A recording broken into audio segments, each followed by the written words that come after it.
Hey guys, the other day, Knox was like, he walked out on the porch and he said, do you realize something? Do you realize it's only 8 days until football season is here and there's not a week without football? He was very excited. I am too. I mean, I was excited too when he told me that. I mean, now it's on us. And now we have to, think through this and go, oh my goodness gracious, it's ready to go.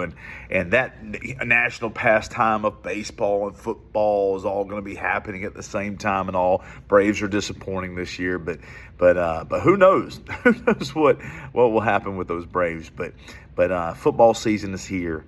And we got to thinking about that. I told him earlier this year, I was like, look, man, give me a roster. He's coaching it in Jackson and everything. I said, give me a roster, man. I want numbers. I want roster. I want to know who the kids are. I want to know all those things.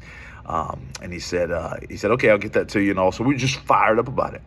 So, Ron, what does this mean about anything? Well, whether it's softball, whether it's basketball, men's or women's, whether it's any sport at all, it's a team effort. It's a team effort. And so to encourage you today, this is what I want you to know. The Bible says this. The Bible says that we ought not forsake the assembling of one another. And somebody said, well, listen, I don't need church to be a Christian. Well, you need church to be an obedient Christian. You need to go to church to be an obedient Christian, because the Bible does clearly say that we ought not be forsaking that assembling of one another. There's power in being together. Where two or more are gathered in his name, there he is in the midst of them. And it's even more power the more we are together and the more we're a team.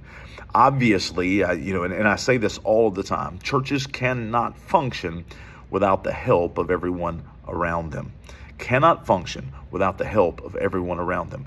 And I mean that. There are arms, there are legs, and metaphorically speaking, there are arms and their legs and their feet and their eyes and their ears, and there are all of these things that are necessary to the body that sometimes they're not doing what they should be or pulling their weight in the church. And that can be tough. That can be very, very tough in the scheme of things. So here's the thing. We're a team. We're a team. We need a first baseman, second baseman, third baseman. And without those, it can be very tough. So here's the thing. Join that team and get busy. Now, I know I'm not talking about just joining a church. I know that that's kind of out of fashion these days, it seems like. But here's the thing. The church needs you. The church needs you serving and needs you committed to serving. So find a place that you can serve in your church. Become a part of that team. Around here, it's a big adage that we say, Team Jesus. Anytime that we're complimenting someone or encouraging someone, listen, we say Team Jesus. And that's the truth. It's Team Jesus. It's all about that. Churches helping other churches and complimenting other churches in the sense that we help each other in a community.